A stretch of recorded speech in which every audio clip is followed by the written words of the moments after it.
네, 오늘은 지난 시간에 했던 금리 수업 부분을 강의했던 부분은 짤막하게 다시 복습하고 그다음 계속 이어서 나가겠습니다.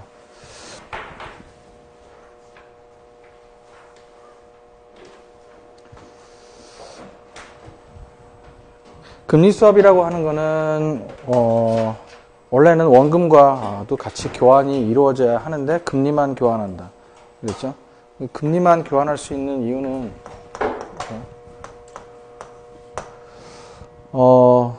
이렇게 두 거래자가 제일 간단한 수업이죠. 고정금리하고 변동금리 수업. 그러면 이쪽을 고정금리 페이어, 즉 픽스레이트 페이어가 금리 수업의 바이어고, 그 다음에 변동금리 페이어가 이쪽에 셀러라고 그랬죠. 여기서 고정, 변동. 이게 이제 가장 표준적이면서 가장 간단한 형태다고 그렇게 얘기를 했습니다. 그래서 이 경우에 고정금리를 지급한다는 거는 이제 고정금리 채권을 발행했다는 거고, 이쪽에는 변동금리 채권을 발행했다, 그런 얘기죠. 동일한 금액을, 원금이 동일하다는 거죠. 여기서는 지금 같은 통화 일 경우를 얘기하고, 이제 통화가 이제 다를 수도 있다고 하는 건 이제 통화 수업에서 다룬다고 그렇게 얘기했었죠. 그래서 똑같은 원금의 액면가를 해당되는 그런 채권을 발행하기 때문에 결국 처음에도 그렇고 만기 때도 그렇고 채권이 발행 때도 그렇고 만기 때도 그렇고 서로 원금의 교환은 일어나지 않는다. 그렇죠. 그러니까 일어나는데 그걸 교환해봤자 오고 가서 결국은 네트로 제로기 때문에 교환하지 않는다. 그래서 금리 지급 주기마다 이 금리만, 이런 금리들만, 여기 쿠폰이죠, 쿠폰. 채권에서 말하는 표면 이자라고 하는 쿠폰만 서로 교환하게 된다 그랬죠. 그래서 제일 처음에 이 예를 보면 금리가 상승이 예상되면 채권을 갖고 있는 사람이, 금리가 상승이 예상되는 경우에 장기 채권을 갖고 있는 사람이, 그러면 이제 그 장기 채권을 팔고 이 단기 채권으로 롤오버를 하고 싶어 할 거예요. 이렇게 기간이 있다면, 금리가 오른다 그러면 금리가 계속 오른다. 그러면 단기 운용을 하고 싶어 하죠. 그래서 이제 단기 채권을 롤오버 한다.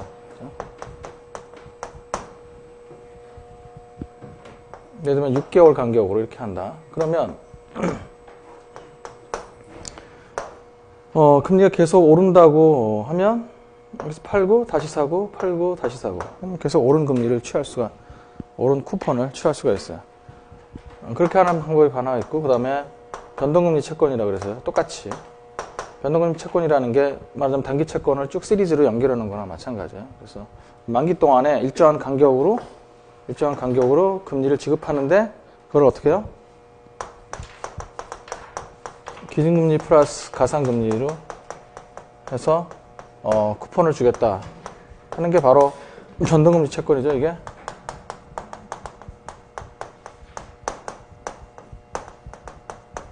FRN이라고 하는 거예요. 플로팅 레이트 노트라고 하는 거예요. 그런 식으로 이렇게 하든지 지금 우리 예에서는 지금 수압이라고 하는 거는 이거에 해당된다는 거죠. 중장기 변동금리 채권을 발행했다, 그런 경우를 얘기하는 겁니다. 고정금리 채권을 갖고 있으면 그거를 팔아치우고 변동금리 채권으로 바꾸고 싶어 할 거예요. 근데 금리 수합은 그 방법을 이용하지 않고, 그렇게 되면 채권 거래가 두 번의 거래가 필요하기 때문에, 그리고 또 대차 대조표가 다 바뀌어요. 그러니까 영향을 여러 군데 미치죠. 그래서 지금 있는 현 상태를 그대로 유지하면서 금리만 바꿔보는 수합을 할 수 있는 그런 아주 편리한 방법이 있다, 그런 겁니다. 그래서 여기서 나오는 고정금리를 거래 상대방한테 주고 자기가 변동금리를 받는 그러한 수합 계약을 하게 되면 기존 자산에서 나오는 것과 그 다음에 이 수합 계약에서 나오는 이런 금리를 합하면 결국 L이라고 하는 변동금리만 남게 된다. 이건 이 그림에서 보시는 것처럼 고정금리는 그냥 그대로 이렇게 내준다고 생각하시면 돼요. 이렇게. 그러니까 순수하게 그러니까 자기는 변동금리만 받게 되는 거죠. 네, 그래서 이 고정금리 채권의 기존이죠. 기존 고정금리 채권에다가 이 변동이자 수치 수합을 같이 결합을 하게 되면 결국 자기가 변동금리 채권 합성해낸 거나 마찬가지다. 똑같이 된다. 그렇죠. 그러니까 자기가 시장에서 그런 변동금리 채권이 없더라도 이렇게 수합계약에 의해서 채권을 만들어낼 수 있다. 그런 겁니다. 합성 채권은. 그 다음에 이제 부채 수합의 경우에요. 이 경우는 이제 저희가 부채를 갖고 있다. 그러면 이제 금리 상승이 예상되면 즉 변동금리 차입금인 경우에요. 그러면 이제 고정금리 차입으로 바꾸고 싶어 할 거란 말이에요. 그러면 그 부채의 재금융이라고 그러죠. 아까 자산 쪽에서는 팔고 다시 사면 돼요. 팔고 다시 사고. 이 부채 쪽에서는 리파이낸싱이 필요하다. 그렇게 얘기하죠. 재금융이다. 기존 채무를 상환하고 다시 채무를 일으키는 그런 리파이낸싱이라고 하죠. 이 경우는 아까 자산보다도 더 불편하고 아주 복잡하게 돼요. 조기 상환 수수료도 납부해야 되고, 그 다음에 다시 대출을 받으려면 또다시 담보 설정 해야 되고, 그런 식으로 굉장히 힘들어요. 기존 대출 같은 경우에. 이 경우는 뭐 그런 대출은 아니고, 예를 들면, 뭐, 채권이다. 채권을 뭐, 발행을 했다. 그러면 뭐 차입보다는, 간단해요. 하지만 여전히 또 채권 시장에서 두 번의 거래가 기다리고 있다는 거예요. 그러니까 채권을 하게 되면, 차입을 하게 되면 리파이낸싱을 해야 되고, 그 다음에 채권을 발행하는 거죠. 자본시장을 이용하는 거. 이건 간접금융이고, 이거는 직접금융이고. 그래서 채권을 발행하게 되면, 그때는 뭐라 그래요? 바이백을 해준다는 거죠. 채권을, 유통시장에 들어가서, 자기 채권을 다시 사들여요. 사들이고, 네. 다시 고정금리 채권으로 발행을 한다 이거죠. FRN을 바이백하고, 그 다음에 다시 이제 고정금리로 재발행을. 이런 절차를 쓰면 되겠습니다. 하여튼 두 가지 상황에서 공이 지금 금리가 상승할 것으로 예상되기 때문에 차입한 사람 입장에서는 고정금리로 하는 게 더 낫겠다 싶어서 이제 그렇게 한다는 거죠. 이런 번거로운 절차 필요 없이 수합에서는 이런 식으로 금리를 맞바꾸는 계약을 하면 된다. 그러니까 자기가 지금 변동금리에서 금리가 나가니까, 그래서 지금 CD 플러스 1점이죠. 금리가 나가니까 그걸 자기가 받아야 되겠죠. 그걸 해결하려면. 그래서 이제 그거는 완전히 자기가 해결하는 게 아니라 수합 거래의 상대방이 해결해 주는 거죠. 알겠죠? 수합 거래 상대방이 이쪽 변동금리 쪽은 해결해 주게 돼요. 그래서 자기가 대신 고정금리를 지급해 주면 되기 때문에 상대방한테. 그러니까 결국 자기는 고정금리 채무로 바뀐 거하고 동일한 효과가 나온다. 그런 되겠습니다. 그래서 결국 이 경우도 뭐예요? 변동금리 사채하고 고정이자 지급 수합으로 결합을 하게 되면 고정금리 사채를 합성해내는 그런 효과를 가져온다 하는 겁니다. 뭐 자산이든 뭐 부채든 그런 그 금리 예상에 따라서 자기가 거기다 스페큘레이팅을 하는 거죠. 그런 식으로 스페큘레이팅을 하는 거예요. 그래서 자기 예상대로 되면 좋은 거고, 안 되면 뭐 더 상황을 악화시키는 거고요. 그래서 그런 예상에 따라서 채권 같은 경우에 투자 전략을 많이 쓰는데, 항상 채권 시장에서는 문제가 되는 게 유동성의 문제예요. 주식 시장하고는 달리. 그래서 그러한 거래를 과연 할 수 있느냐 하는 거예요. 수합 시장은 그거에 비해서는, 채권 시장에 비해서는 유동성이 훨씬 좋아요. 그래서 채권 시장을 이용하는 것보다는 그걸 그대로 두고서 수합 시장에서 이런 식의 거래를 하게 되면 유동성 걱정 없이 쉽게 자기가 원하는 채권을 합성해낼 수 있다 하는 겁니다. 그러니까 그 합성이라는 얘기를 보면 어떻게 해요? 채권 시장에 그러한 채권이 없더라도 자기가 만들어내는 꼴이 되기 때문에 훨씬 더 폭이 넓죠? 선택의 폭이 더 넓다는 거죠. 그 채권 시장만, 즉 더 크게 얘기하면 뭐예요? 기초자산 시장만 대상으로 하고 있는 것보다 파생상품 영역까지 넓히면 굉장히 선택의 폭이 넓어진다 그런 겁니다.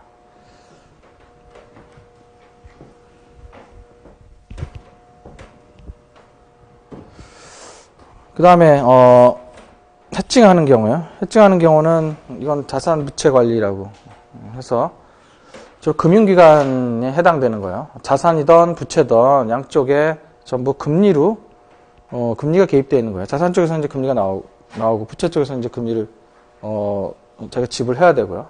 그래서 금융기관이 자산, 부채 그렇죠. 이쪽이 변동, 이쪽이 고정 이렇게 해놨는데 이거는 잔액으로 보시면 돼요. 자산이 전부 변동이고 부채는 전부 고정이다. 이렇게 할 필요는 없고, 그러니까 자산도 변동이고 부채도 변동인 거는 이쪽 다 같이 변동이면은 금리 리스크가 발생을 당연히 안 하겠죠. 변변. 그러면 당연히 단 전제는 자산 쪽에 이쪽에 금리가 더 높다. 그럴 경우에 당연히 그렇게 할 거예요. 그래서 이런 식으로 되어 있는 거는 상쇄돼서 없애고, 이렇게 된 거는 서로 상쇄돼서 금액이 맞는 것이 합쳐서 이렇게 짝을 지어서 이쪽은 상쇄되고 이쪽은 상쇄시키고, 그래서 이제 남는 게 이렇게 남았다. 서로 짝을 못 맺는 게 금액이 이렇게 남았다 생각하시면 돼요.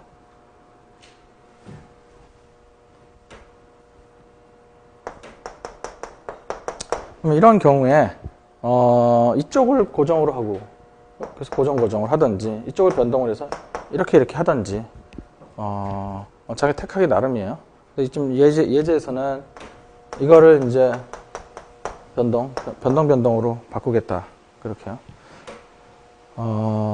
상대방은 이런 꼴이다. 이것도 마찬가지로 이제, 서로, 짝을 다 맺은 다음에 남은 금액이 이렇게 돼 있다.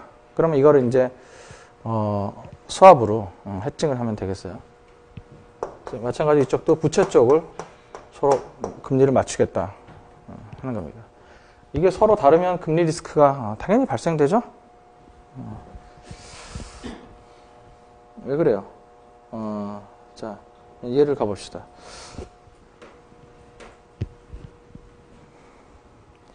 L 플러스 0.5하고 이렇게 8, 이쪽 자산하고 부채 쪽에서 소위 역마진이라고 하는 거예요. 즉 이쪽 자산 쪽에서의 금리하고 부채 쪽에서의 금리, 금융기관에서. 그래서 이 차액 예대 마진을 취하는 건데, 이게 이렇게 돼버리면 이제 역마진이라고 그러죠. 이런 식으로. 그러니까 이쪽 이 변동금리가 자꾸 하락을 하게 되면 역마진이 생기는 거고, 반대 상황에서는 10 L 플러스 금리가 올라가면 부채 쪽에서 금리가 올라가죠. 이렇게.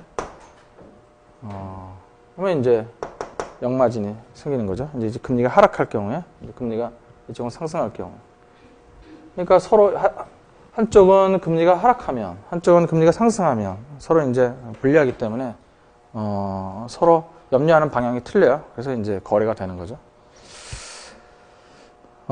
그래서 이제 양쪽 다 부채 쪽을 자산 쪽에 맞추기로 한 거예요. 그래서 수합은 항상 그림만 잘 그리면 된다. 그렇게 얘기했어요. 이 각자 부채 자산 그러면 이쪽에서 이쪽은 수합 계약을 하고 이쪽은 각자의 거래. 그래서 부채 쪽에서는 돈이 나가고 금리가 나가고 자산 쪽에서는 금리가 들어오고 들어오는 쪽, 나가는 쪽, 어떤 걸 위쪽으로 잡을 것인지는 하나 정해놓고, 그걸 다 일치시키면 돼요. 지금 이쪽, 화살표가 이쪽으로 가는 방향으로 위로 하고, 화살표가 왼쪽으로 가는 거를, 왼쪽 방향으로 가는 거를 밑에다 놓는 경우에.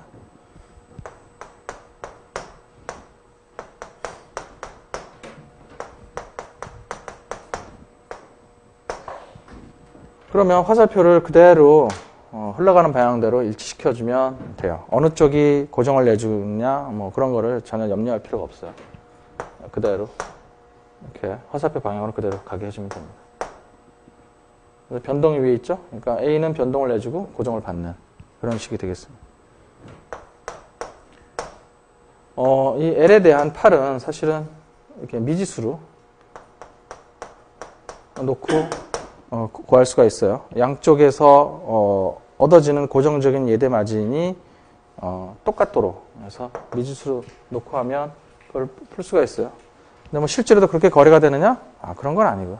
그런 건 아니고 시장에서 먼저 뭐 주식시장에서 서로 뭐 커뮤니케이션 하면서 거래가 되나요? 채권시장에서 채권시장은 다르구나. 채권시장은 상대 매매니까 커뮤니케이션은.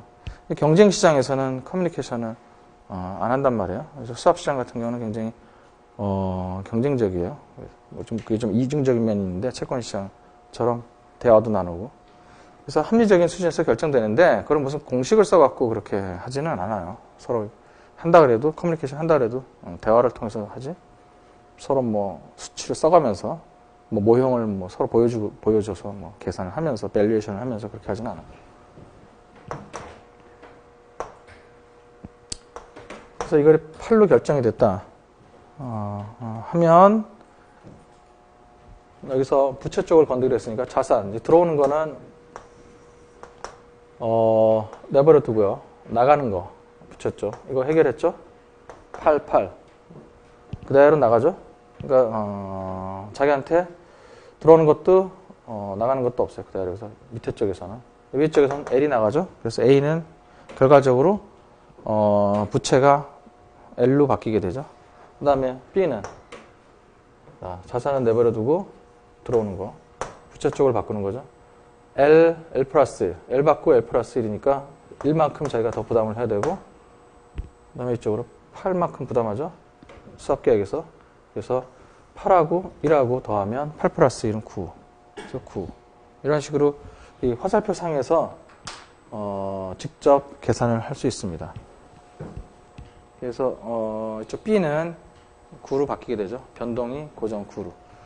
이렇게 하면 0.5의 예대 마진, 그 다음에 이쪽 B는 10-9, 1%의 예대 마진이 수학계약 기간 동안에는 고정적으로 들어오기 때문에 그래서 이제 금리 리스크를 제거했다 이렇게 얘기를 합니다.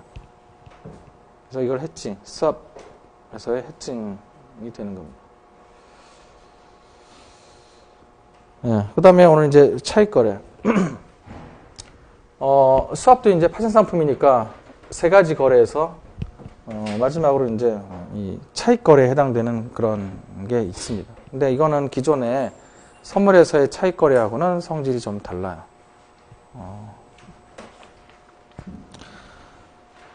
이제 보시고 나서 이제 선물하고, 이 수합에서 차익거래가 어떻게 다른 건지 한번 비교해 보시기 바랍니다. 이 박준희 교수님 책에 예제 3번하고 예제 4번을 같이 보겠습니다. 자, 이거는 이제 보고 나면 굉장히 이제 신기한데, 그래서 상당히 아이디어가 좋다는 거를 느끼게 돼요.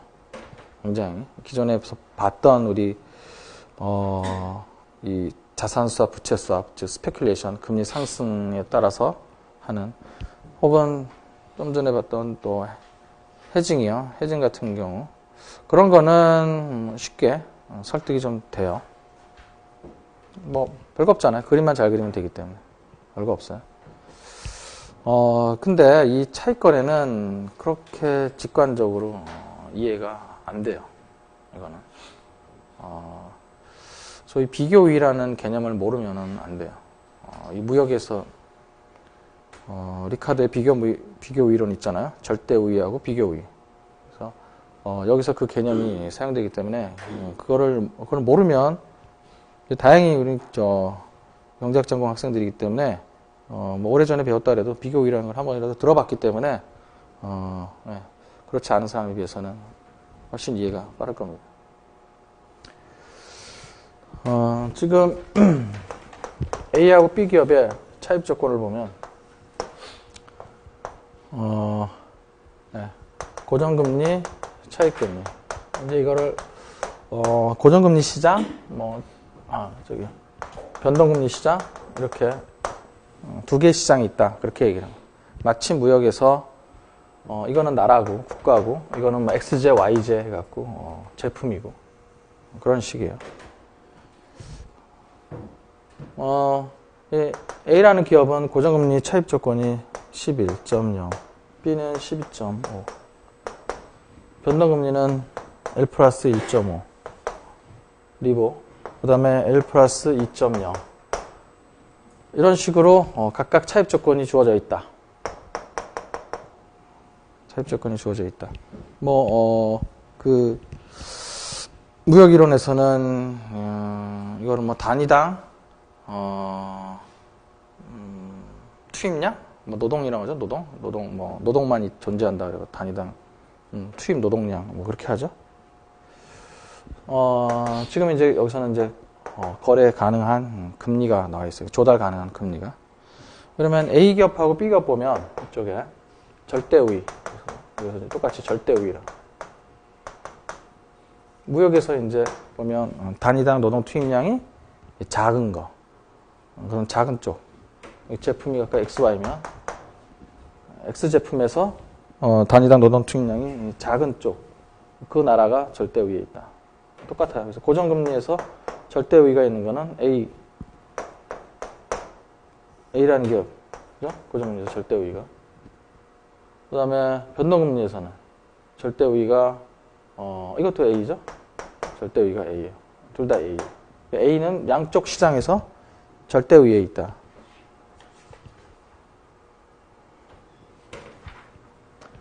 자, 그러면 이제 비교 우위. 비교 우위는 여기서 어떻게 하냐면, 그때는 이제 무역에서는, 각 그 나라에서, 상대, 노동 투입량은 상대 비율을 계산하죠? 그리고 뭐 상대 가격이라고 하면서. 그래서 상대 가격을 계산해서, 서로 대소 관계를 비교를 하잖아요? 자기 나라에서. 그래서, 그 상대 가격이 작은 게 비교 우위에 있다. 그렇게 얘기를. 여기서는 비교 우위를 어떻게 계산하냐면, 그런 식으로 비율을 따지는 것이 아니라, 금리이기 때문에, 금리 차이를 봐요. 1.5. 그러니까 이거를 크레딧 스프레드, 신용 스프레드라고. 1.5%. 이쪽은 0.5%. B 기업이 금리에서 절대 열의를 보이고 있죠. 절대 열의를 보이고 있는데 여기서 이제 비교 우위를 어떻게 개념을 정의하냐면 채권 시장에서 자, 그 A 국가가 혹은 B 국가가 어느 제품에 대해서 비교 우위가 있냐. A 기업하고 B 기업이 어느 금리에서 비교 우위가 있느냐. 그런 거예요. 보시면은, 이론적으로라면 이 양쪽의 스프레드가 같아야 돼요. 같아야 돼요, 이론적으로. 근데 지금 틀리죠? 틀려요. 가상금리가 아니라 그 금리의 차이가 틀려요. 이 차이가 이제 그 기업의 크레딧 리스크를 나타내는 건데, 변동금리 시장에서 이 B 기업이 절대 열의를 보이고 있는 B 기업이 이 변동금리 시장에서 상대적으로 우위를 보이고 있다. 그렇게 간주하는.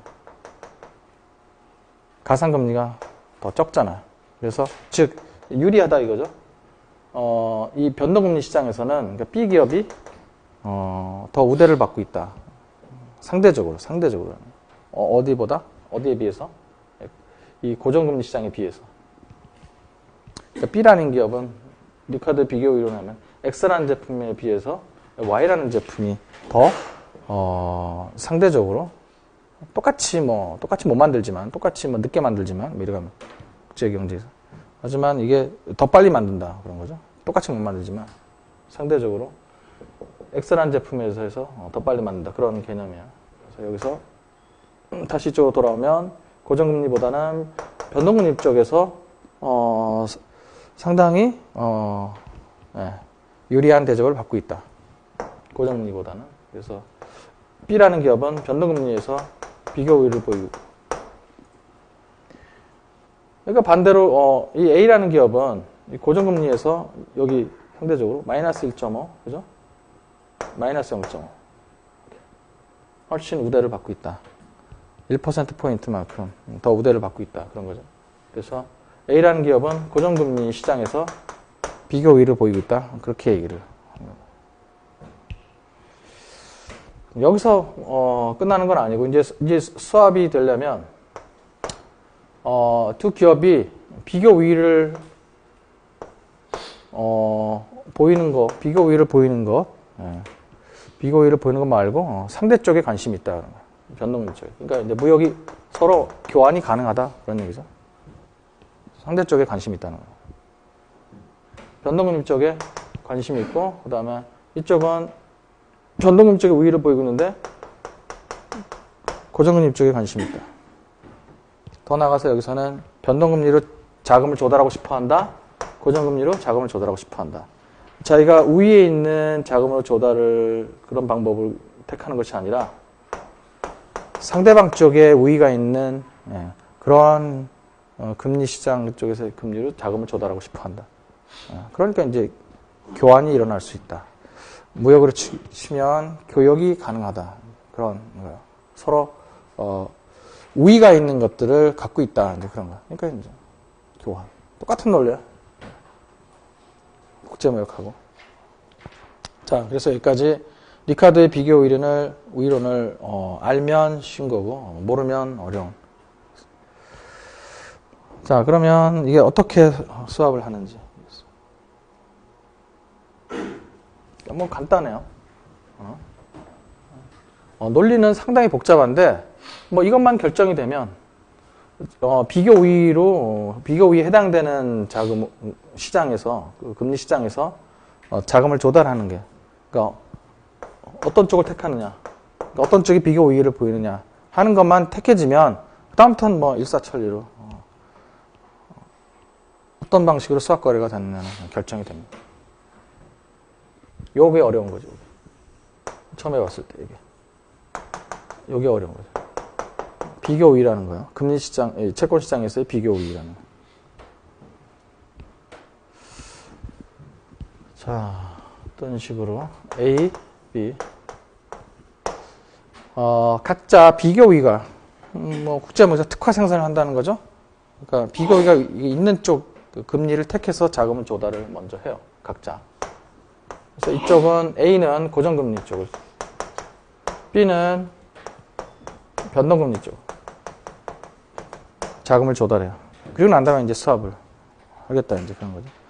지금 고정금리가 A는 11%, 그 다음에 B 변동금리는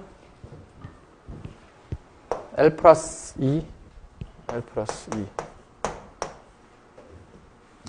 부채니까 화살표가 이쪽으로 나가는 거죠. 자기가 캐시 아웃. 자, 그러면 어느 쪽이 고정금리를 지급하느냐, 픽스레이트 페이어, 어느 쪽이 수학계약의 바이어가 되느냐, 고민할 필요 없다 그랬죠. 그냥 화살표의 흐름대로만 따라가면 된다 그랬어요. 물론 논리적으로 그거를 설명할 수는 있어요. 논리적으로 이게 왜 A가 픽스레이트 페이어가 돼야 되는 건지 논리적으로 설명할 수 있지만 훨씬 뭐 그래서 별로 얻는 게 별로 없어요. 더 복잡해지고 수합은 그거 이해하려고 들면 수합마저 쉬운 수합마저 굉장히 어렵게 느껴지기 때문에 한번 뭐 시도해 보시다가 되면 좋은 거고 안 되면 그냥 바로 그냥 포기하고 이런 식으로 팁을 사용하는 게 훨씬 낫습니다. 그대로 그냥 흐름대로 하면 돼요. 그 다음에 밑에도 그대로 흐름대로 해주면 돼요. 그러니까 A가 변동금리를 주게 되죠. L. 고정금리를 받게 되고. 그래서 여기서 지금 고정금리를 10을 받기로 그렇게 계약을 했다. 자, 그러면 최종적으로 A는 고정금리는 결국 자기가 원하는 대로 고정해서 고정금리를 조달했던 걸 변동으로 바꿨는지 한번 보시죠. 자, A는 10을 받아서 11을 내줬으니까 추가로 1을 더 내준 거죠. 플러스 1. 그 다음에 여기서 L이 나갔죠. 그러니까 최종적으로 A는 L 플러스 1. 저희가 나가는 금리가 L 플러스 1. 결국 고정금리에서 변동금리로 저희가 원하는 대로 바꿨죠. L 플러스 1. 그 다음에 B는 L 받고 L 플러스 2 내주니까 얼마큼 더 부담한 거예요? 플러스 2. 그 다음에 여기 10 나가죠? 그래서 10 플러스 2에서 12. 그래서 B도 변동금리로 조달을 했는데 어떻게 바꿨다? 고정금리로 바꿨죠. 금리만 바꾼 게 아니라 목적이 그건 아니었죠. 목적이 그건 아니었고 이게 아비트러지라고 하는 이유가 이제 또 나오게 됩니다. 사실은 금리를 절약하기 위해서. 그러니까 무역에서 그렇게 이제 교환을 하게 되면 안 했을 때보다 훨씬 더 많은 소비를 할 수 있다. 뭐 그렇게 나오잖아요.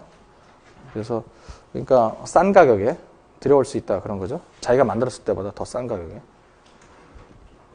마찬가지예요. 그래서 자기가 A부터 보면 변동금리 시장에서 저희가 L 플러스 1.5를 적용받는데 이렇게 해서 무역을 통해서 하다 보니까 어떻게 해요? L 플러스 1 절약하게 됐어요. L 플러스 얼마만큼? 0.5만큼. 0.5만큼. 그 다음에 B는 얼마 절약했어요? 여기도 마찬가지로. 고정금리를 자기가 조달해서 수합을 하면, 즉 교역을 하게 되면 어떻게 해요? 결국 자기가 0.5만큼 이익을 보게 됩니다. 0.5. 변동금리 조달하게 되면 변동금리 조달해서 교역을 해서 맞바꾸면 자기가 대신 고정금리로 12를 그래서 0.5 만큼 절약하게 됐다. 그래서 교역의 이익 발생. 교역의 이익 발생.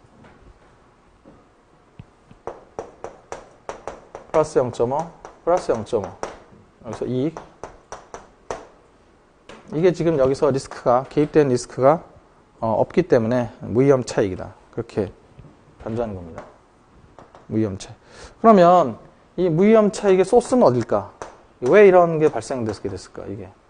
이 원인이 뭘까? 이게 결국 이런 식으로 이제 수압이 발생되게 하는 비교이라는 개념을 사용하게 되고 이렇게 해서 그래서 이제 교역하는 것처럼 금리를 맞바꾸고 해서 결국 이익을 보게 된 그런 이유는 무엇이냐? 그 소스가 바로 이 이름을 차익거래라고 이름을 지은 이유가 바로 거기 있어요. 차익거래라고 하면은 시장의 불균형을 이용하는 거라면 시장의 불균형, 균형 상태가 아니기 때문에 이론적으로 이래야만 하는데 그랬잖아요. 선물에서도 이론 가격이 이래야만 하는데 실제 가격은 다르다. 그래서 그 차이가 무위험 차익이죠. 여기서도 마찬가지예요. 아까 이론적으로라면 어떻게 된다 그랬어요? 이 금리 스프레드가 서로 같아야만 해요. 양쪽 그 고정 변동금리 시장에서 서로 같아야만 하는데 지금 같지가 않아요. 이렇게 1.5, 0.5. 그래서 이게 차이가 얼마예요? 1.0이죠? 차이가 1.0. 그래서 이 A, B 두 기업이 얻는 이 무위험 차익이 바로 이 2를 서로 나눠 가진 거예요. 0.5, 0.5씩 나눠 가진 거예요. 이게 만약에 같다 그러면 여기서 얻는 이익이 하나도 없어요. 제로, 얻는 이익이 없어요. 그러면 어떻게 하면 돼요? 이게 균형이다. 스프레드가 서로 같다. 그러면 어떻게 하면 되냐면 이런 거 필요 없어. 할 필요 없이 A는 고정금리를 원한다. 그럼 고정해서. B는 변동금리를 원한다. 그럼 각자 알아서 L 플러스 2. 교육에 이익이 없다. 그러면 자기가 뭐예요? 작업자족하라 그런 거죠. 자기가 알아서. 교육하지 말고. 교육에 이익이 없으면. 그러니까 이 이론적인 이 신용 스프레드 하고 실제 스프레드의 차이를 보고서 그 차이만큼이 바로 여기서 이익이다. 시장 불균형을 이용한 거다. 그래서 이거를 차익거래에 의한 이익이라고 얘기를 합니다. 차익거래. 그래서 수합시장에서의 차익거래는 바로 차익비용을 절감한. 그래서 이제 여기 이 말이 이제 이해가 되시죠? 신용도 차이에 따른 조달금리의 상대적 비교 우위를 이용하는 것이다. 고정금리와 변동금리 시장에서 두 거래 당사자에 대한 금리 차이. 이건 신용 스프레드를 얘기하는 거야. 이 숫자를 얘기하는 거야. 이 신용 스프레드가 각 고정금리 시장, 이 변동금리 시장에서 서로 같지 않을 때, 그걸 이제 불균형이다. 불균형이잖아요. 이런 무위험 차익을 유발시키잖아요. 그것을 이용하는 겁니다. 더 이제 많은 얘기를 할 수 있는데, 그러면, 여기서 10, 양쪽이 이제 공평하게 나누고 싶다. 꼭 반드시 꼭 그러라는 법은 없는 건데, 공평하게 나누고 싶다 하면 이거를 X로, 미지수로 놓으면 될 거예요. 미지수로.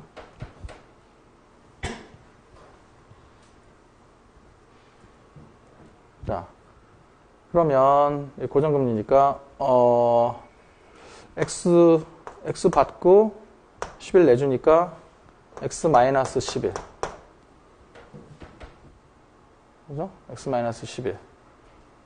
그 다음에 X 마이너스 11 하고 두 개 결합을 한다는 겁니다. 결합을 해요. X 마이너스 11 그 다음에 플러스 L이죠. 플러스 L. 기존 거래하고 수합 거래 합쳐서 여기서는 L 받고 L 플러스 2 내주니까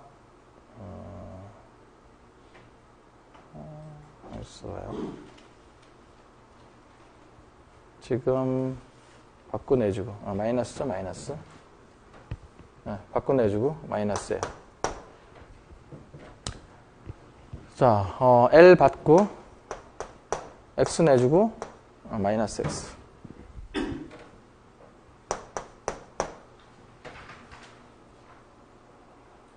네, L 받고 마이너스 X 그 다음에 L 받고 L 내주고 L 내주고 마이너스 L 플러스 2.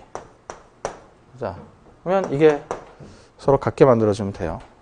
이게 같게 만들어주면 되죠? 얻는 이익이 똑같게 한다면은 이걸 이제 같게 만들어주면 돼요. 그러나요? 한번 해봅시다. X-11 마이너스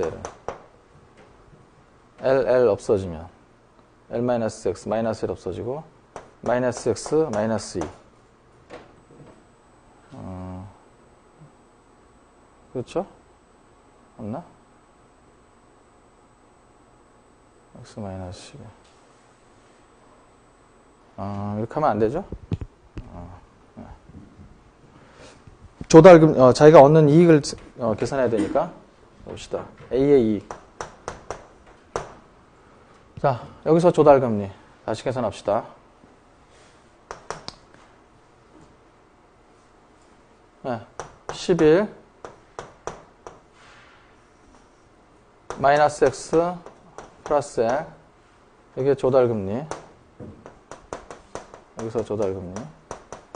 그 다음에 B 여기서 조달금리 L 플러스 2 마이너스 L 플러스 X.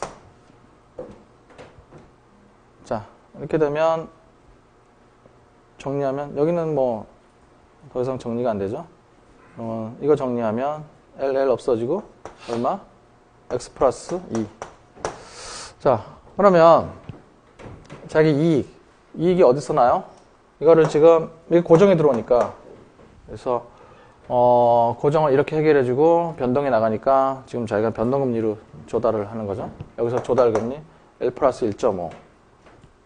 그래서 L 플러스 1.5하고 여기서 이 조달금리 수학계획을 통한 조달금리 이건 안 한 조달금리 원래 조달금리하고 수학계획을 통한 조달금리 요거의 차이 11 마이너스 X 플러스야. 그 다음에 여기서는 X 플러스 2죠.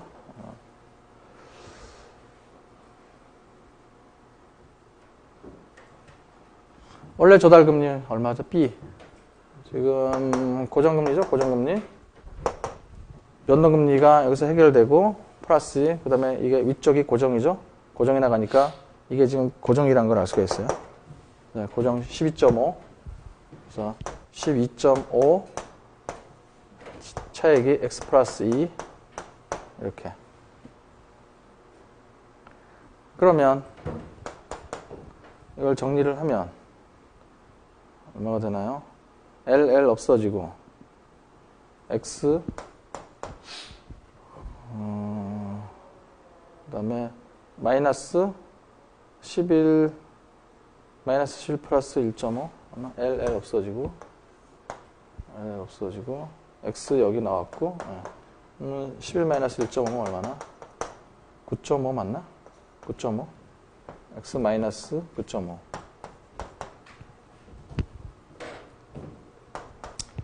이거는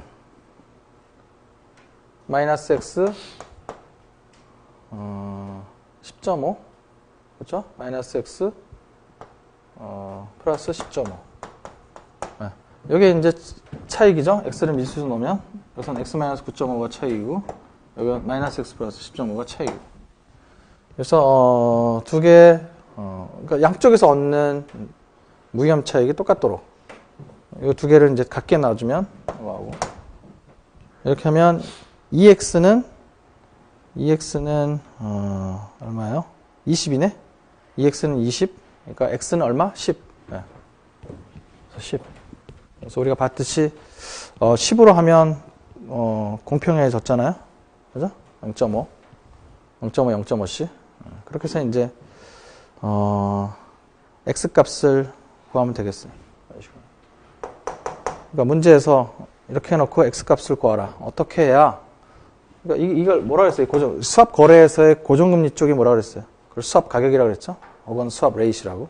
그래서 이 차익 거래에서 A, B 두 당사자가 똑같은 무위험 차익을 얻게 만들어주는 그런 수합 계약에서의 수합 금리는 얼마여야만 하나. 이렇게 하면 이렇게 풀면 되겠죠? 자, 그 다음에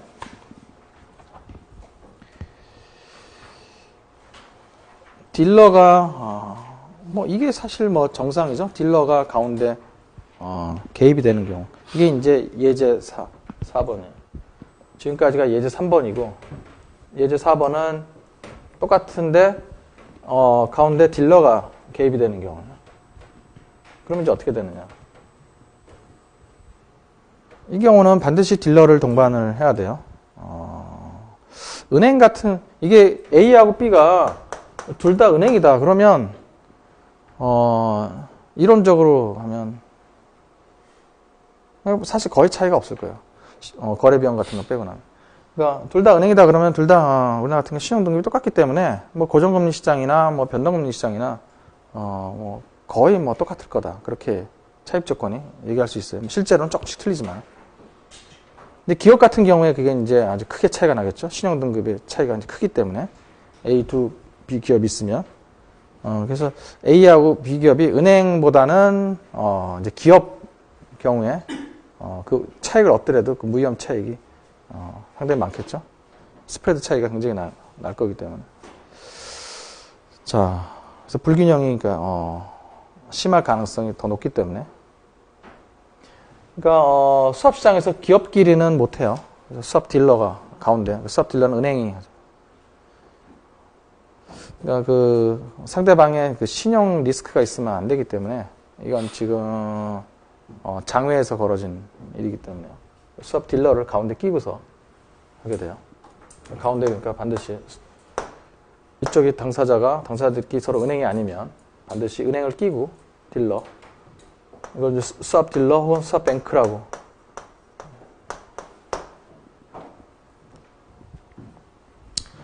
똑같은 조건 하에서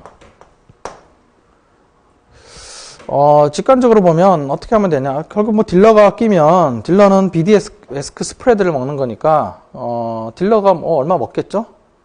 그러니까 아까 전체 무위험 차익이 얼마가 나올 거라 그랬어요.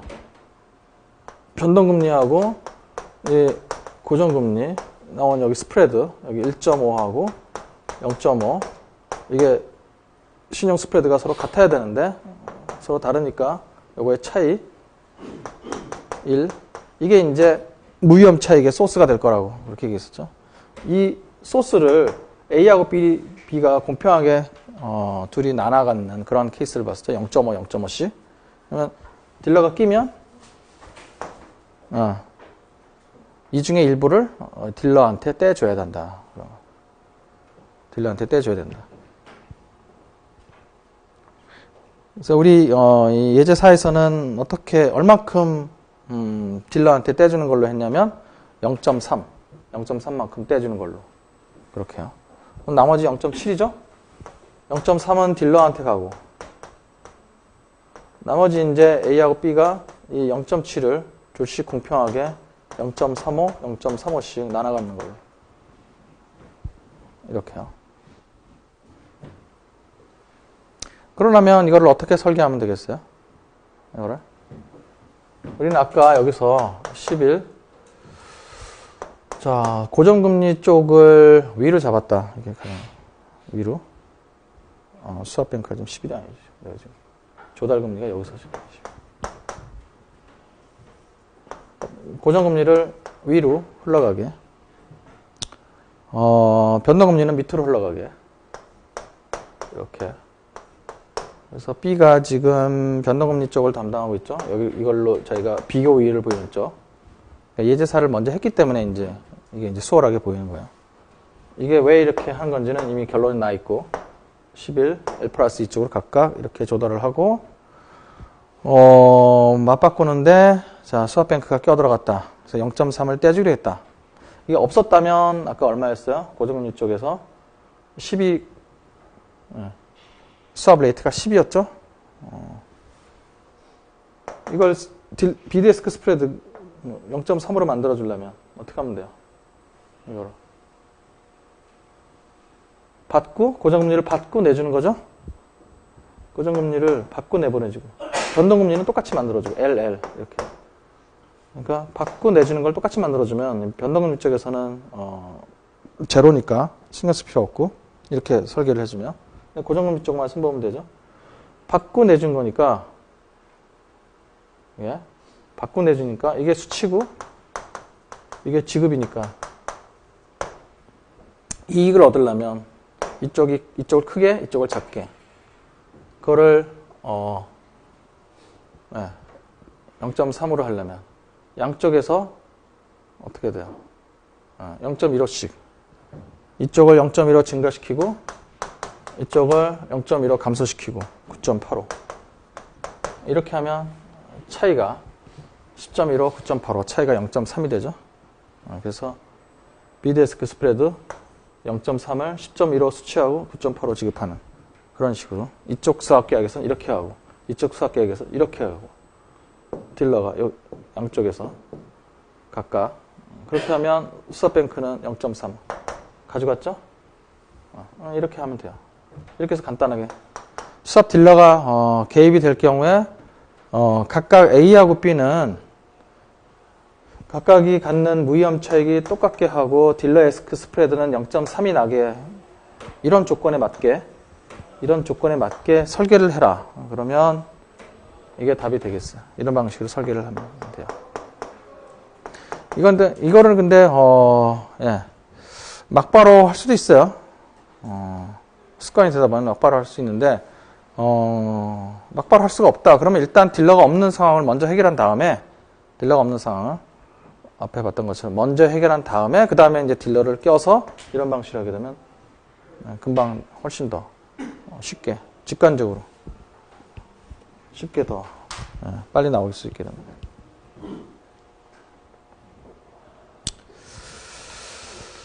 자, 그 다음에 연습 문제. 이건 이 수학 쪽에서는 연습 문제를 따로 풀지 않고 계속 지금 연습 문제 중에서 관련된 거를 그때마다 풀고 있습니다. 연습 문제 7.5. 이 7.5는 방금 봤던 연습 문제 예제 3번하고 유사한 그런 사례예요. 거의 그러니까 숫자만 바뀐 거야. 숫자만 바뀐. 그러니까 여러분들 이제 시험 문제 나오면 이렇게 숫자만 바뀌는 형식이 나올 테니까.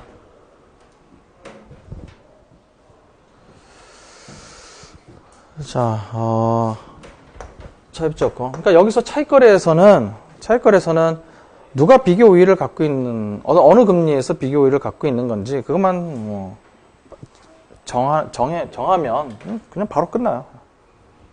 그리고 팁을 사용해서 화살표 방향 정하고. 이 수업은 어렵게 하려면, 한도 없어요. 한도 끝도 없어요. 굉장히 오히려 선물 옵션보다, 더 어려워하는 사람이 있어요. 굉장히 더. 근데 가장 이걸 쉽게 느끼는 사람도 있고, 아주 극과 극인데, 가장 어렵게 느끼는 사람은 아까 그런 팁을 몰라서 그래요. 가장 쉽게 느끼는 사람은 그런 팁을 사용하면 진짜 굉장히 쉬워져요. 팁을 사용한다는 거는 좋은, 바람직한 건 아니지만, 너무, 그렇지 않으면 너무 힘들기 때문에. 그래요.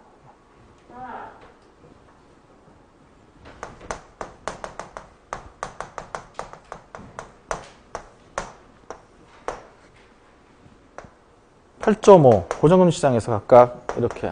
그러니까 P가 지금 신용등급이 더 낮다는 걸 알 수가 있죠. 여기서는 L 플러스 1.5. 자, 그러면 빠르게 여기서 이제 신용 스프레드를, 크레딧 스프레드를 보면 되겠죠. 크레딧 스프레드가 서로 같다 그러면 이제 수학 거래는 안 일어나는 거고. 각자 자기가 원하는 시장에서 자기가 원하는 방식으로 조달하면 될 거고. 여기 1.5. 0.5. 1.5죠, 0.5. 자, 그러니까 이게 같아야 되는데 서로 지금 틀리죠? 그래서 얼만큼 틀려요? 1. 아까 똑같네요. 그래서 무위험 차익이 결국 1이 날 거다. 그래서 1을 서로 양쪽에서 0.5씩 나눠갖게 될 거다. 나눠갖게 갖는 식으로 수합 계약을 설계를 할 것이다. 이제.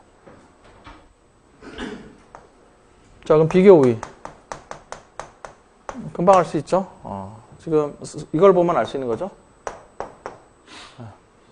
지금 Q가 이 크레딧 스프레드가 상대적으로 마이너스 1.5, 마이너스 0.5로 이걸 비해서 마이너스 1.5, 마이너스 0.5 그래서 훨씬 더 큰 폭으로 할인해서 적용받고 있죠? P에 비해서.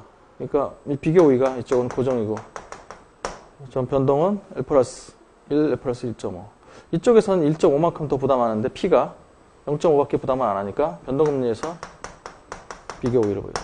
물론 절대적으로 다 열의를 보이고 있지만 비교 우위 면에서는 이렇게 할 수 있다. 절대 우위, 절대 열이지만 이게 비교 우위, 이렇게 비교 우위. 원하는 거는 이쪽에서 변동으로 원하고 이쪽은 고정을 원한다. 그러니까 이제 서로 교환이 되는 거. 고정을 하기로 했고 변동을 하기로 했다. 조달을. 사실 목표는 수합 설계하는데 그렇게 중요하지 않아요. 어차피 바꿀 거기 때문에. 자, 그래서 QP 이렇게 돼 있으면 자기가 조달하기로 했던 거 고정으로. Q는 그래서 고정. 몇 퍼센트예요? 10%. P는 변동금리를 조달하기로 했죠. 그게 비교우이니까. 변동금리에서 L 플러스 1.5. L 플러스 1.5. 이렇게 해놓고, 이때부터 이제 팁을 사용한다 그랬죠. 화살표 방향대로. 그래서 위쪽이 고정, 밑에가 변동. 이거는 이제 자기가 위아래를 어떻게 선택할 건지는 자기가 정해놓고 하면 돼요. 이걸 막 이쪽을 자기는 변동을 하고 이쪽을 고정을 하고 싶다 그러면 하여튼 일관성만 유지시켜주면 돼요. 자, 변동 L. 보통 L로 안 하고 여기를 L 플러스 얼마로 할 수도 있어요. 근데 가장 표준적인 거는 이제 L로. 그 다음에 이걸로 8로 하면 공평해진다는 거죠. 아까처럼 이걸 X로 놓고 풀면 이게 8이 나온다 그런 얘기예요. 8. 이거를 수학거리 같은 데 가끔 보면 학생들이 이제 헷갈려 하는 게 L이 아니고 이게 L 플러스만 1이다. 그럼 이건 똑같은 거지 이거랑? L 플러스 1하고 8 플러스 1. L하고 8이나 L 플러스 1하고 9나 똑같은 거야. 그죠? 계약이.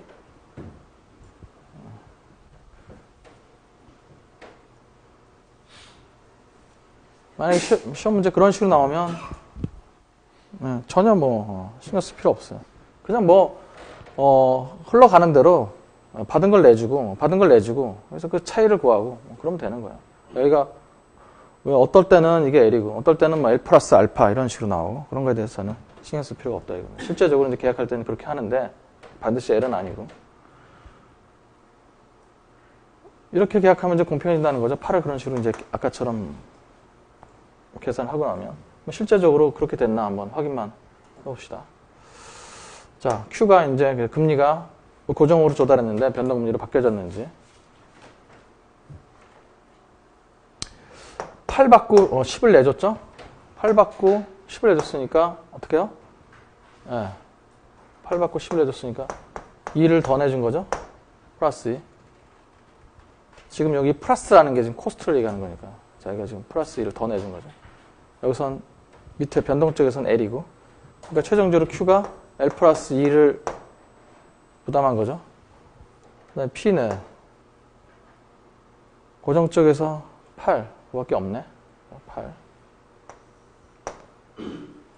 플러스 L 받고 L 플러스 1.5 내주니까 차이가 1.5 8 플러스 1.5 그리고 9.5 그래서 9.5로 조달을 했죠.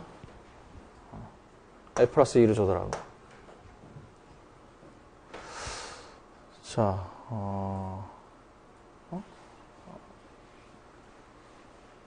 왜 이게 더 커졌냐? Q가 변동이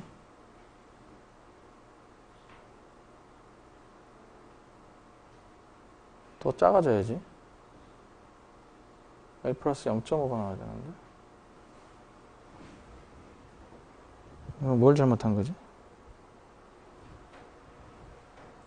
이걸 내가 왜 10이라 그랬냐 이거를 8.5라 그래. Q가 고정금리 쪽이 8.5죠. 8.5 10이 아니고 10은 이제 P가 고정금리가 10이고 8.5 얼마야? L 플러스 0.5죠? 2가 아니고 0.5 그러니까 Q는 기존 고정금리 부채하고 그 다음에 이 수학계획하고 합치면 새로운 조달금리가 L 플러스 0.5 L 플러스 1 변동금리 시장에서 그러니까 수학계획을 통해서 0.5 절약했고 P도 원래 고정금리 시장에서 10인데 수학계획을 통해서 9.5로 했으니까 0.5 절약했고요. 그래서 절약한 거 둘 다 합치면 1. 그거의 소스는 뭐다? 나중에 이제 해놓고 이제 검사를 해보면 되는 거죠. 이 절약한 거에 차이가, 절약한 거에 합이 이 차이가 나왔는지, 즉 1이 나왔는지.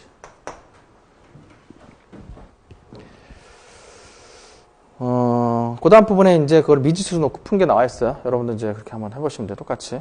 그걸 미지수 놓고, X라고 미지수 놓고 풀면 X가 8이 나오게 된다. 그런 겁니다.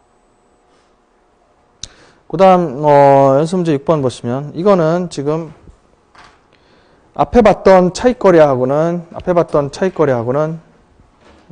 좀 또 다른, 방식이에요. 아까는 두 기업이, 서로 적용받는 크레딧 스프레드가 양쪽 시장에서 다르다. 그거는 이제 시장 불균형이다. 그래서 시장 불균형만큼 무위험 차익을 얻을 수 있다. 그런 차익거래를 얘기했고요. 여기서 이제 7.6은 그거하고는 또 달라요. 한 가지 더 나오죠, 상황이. 이 금리 수합을 하게 되면 금리 수합을 모를 때에 비해서 파생 상품은 다 그래요. 그러니까 뭐 스페큘레이션으로 가게 되면 이제 돈을 버는 건 아니니까 개런티가 안 돼 있으니까 해지나 이런 이 차익거래, 특히 차익거래죠. 차익거래는 그러니까 파생 상품을 통한 차익거래를 알면 지금 이와 같은 경우 그리고 과거에 선물에서 했던 거죠. 바로 돈을 버는 거예요. 바로.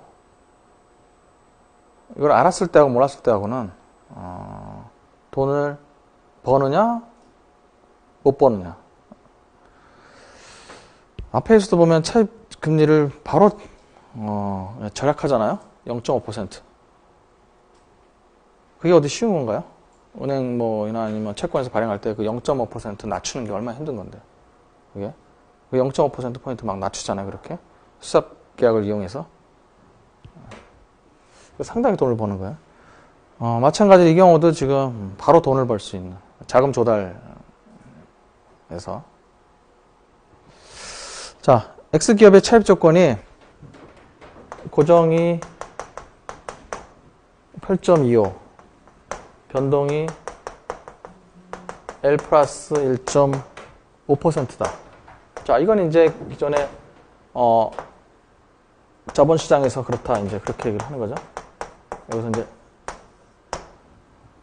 기존 금융시장이라 그러든지 자금시장이라 그러든지 자본시장이라든지 단기면 자금이고 장기면 자본인데 이 수학계약은 보통 굉장히 길어요. 단기는 아니에요. 1년 미만짜리는 아니에요. 장기로 10년, 20년, 어떤 경우는 30년짜리 계약을 하고 그래요. 그러니까 이제 자본시장이라고 하는 게 어울릴 거예요. 채권을 통해서 발행하면 그렇다 이제. 고정금리, 변동금리 채권 L 플러스 1.5, 고정금리 8.2. 이런데 이러한 차입 조건을 지금 보이고 있는데 이거를 수학계약을 통해서 이 조달금리를 줄일 수 있다. 조달금리를 줄일 수 있다. 조금만 머리를만 쓰면 줄일 수 있다. 자, 이 경우는 거래 상대방이 다른 기업 필요 없어요. 그냥 자기 혼자 이 기업이 그냥 거래는 해야 되니까 거래 상대방 그냥 딜러하고 하면 되는 거예요. 수합뱅크 딜러하고 그냥. X 그 다음에 이쪽 딜러.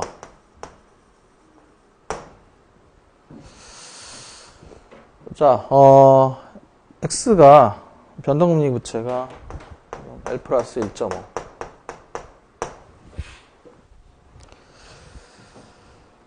지금 여기는 변동금리 수합시장을 이용해서 변동금리를 고정금리로 맞바꾸는 거예요. 이 가능성은 지금 두 가지가 있어요. 어떤 거냐면 고정금리로 조달한 다음에 그 다음에 그거를 변동금리로 한번 바꿔봐요. 그 다음에 한 번은 변동금리를 조달한 다음에 그걸 고정금리로 수합시장에서 고정금리로 바꿔봐요. 그렇게 해서 자기가 버는 게 있느냐 그런 걸 따져보면 돼요. 또 한편으로는 이런 거 상관없이 돈을 버느냐의 차원이 아니고 금리 예상에 따라서 자기는 금리가 오를 거로 예상하니까 고정금리로 조달하겠다. 아니면 떨어질 거로 생각하니까 변동금리로 조달하겠다. 그 목적이 있다면 사실 그 목적이 먼저 선행 조건이 돼야만 해요. 변동금리로 조달하고 싶은데 수학계약을 통해서 해서 얻는 게 없다. 그럼 수학계약에서 할 필요가 없는 거고.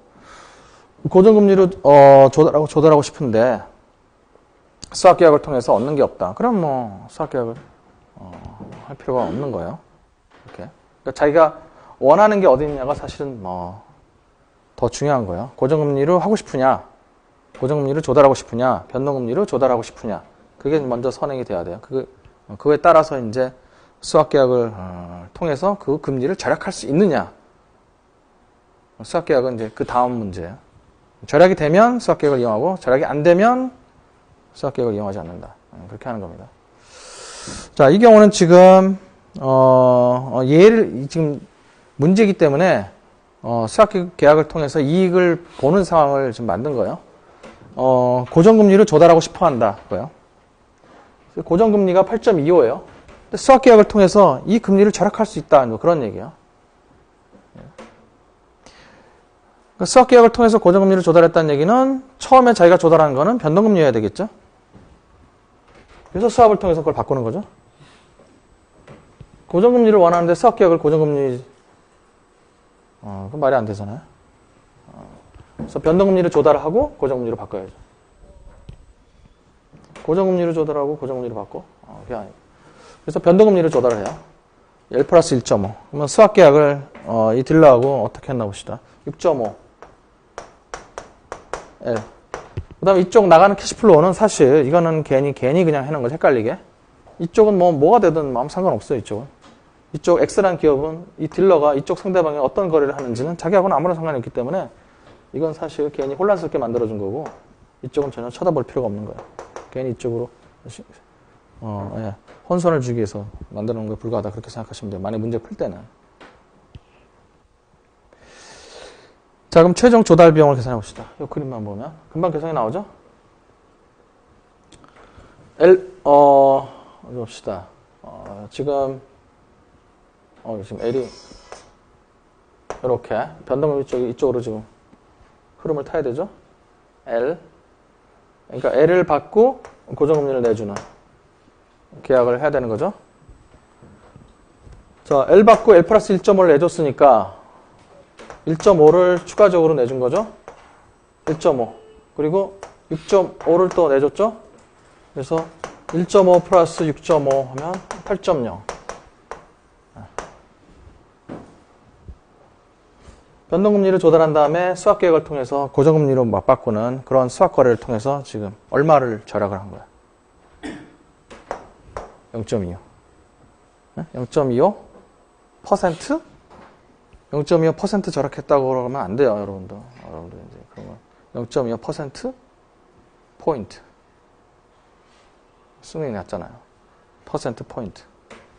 의외로 그거 모르는 사람 굉장히 많더라고. 자, 그래서 0.25 퍼센트 포인트를 절약을 했습니다. 저도 여기다 잘못 써놨네. 퍼센트가 퍼센트 포인트. 퍼센트 포인트. 퍼센트의 차이는 퍼센트 포인트. 저도 은연중에 실수를 범했네요. 0.1% 포인트. 자, 그러면 아까 거하고 비교해 보면 어떻게 돼요? 여기선 지금 시장 불균형을 뭐라고 본 거예요? 시장 불균형을 뭐라고 본 거예요? 이 자본시장, 그러니까 여기를 이제 기초자산에 해당되는 거죠. 파생상품이 있으면 그 기초자산에 해당되는 거. 이 자본시장에서 형성된 이 조달금리 8.25 고정금리요. 이 대출금리. 이 8.25가 이 수학계약을 통해서 만들어내는 합성해내는 고정금리하고 같아야 되는데 다르다. 같아야 되는데 다르다. 그러니까 이게 이론적인 고정금리가 되는 거예요. 수학계약을 통해서 합성해내는. 그러니까 지금 이게 고정금리 채권이라고 하면 L 플러스 1.5, 즉 변동금리 채권을 수학계약을 통해서 이런 고정금리 채권으로 지금 합성을 해놨죠. 이거 지금 합성된 거죠. 합성된 거잖아요. 그렇죠? 예, 그래서 합성시켜 놓은 거, 이론적으로 합성되는 거죠. 이게 이론하고 실제하고 틀리다. 이걸 차이. 이만큼의 차이를 얻을 수 있다.